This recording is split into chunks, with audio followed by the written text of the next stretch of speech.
In this video, we'll show you how to access the heart rate monitor features on your Garmin Vivoactive 3. Now you have your wrist-based heart rate monitor on the device, but if you needed to make some adjustments to the settings, turn it off, anything like that, I'll show you where to go. So from your watch face, press and hold. We'll get down to settings. And when you scroll through, sensors and accessories, and you have your heart rate, your wrist HR. You can turn that on or off, like that. Turn it back on.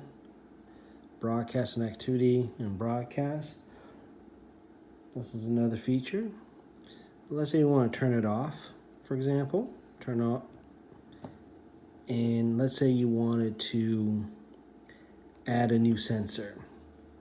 And you're doing winter running, and you want to add one of the heart rate straps. So you would go under and add your heart rate, and you would search for your heart rate strap that way, and then you would pair any one of them. So you can grab any prior Garmin heart rate strap. So here again, if you didn't find it, try again. Now, if you get this message, you may want to go and actually put on the heart rate strap so that you get a signal, and then you'll be able to pair it. And then you can do winter running. And other than that, that is quickly it. Your heart rate settings on your Vivoactive 3.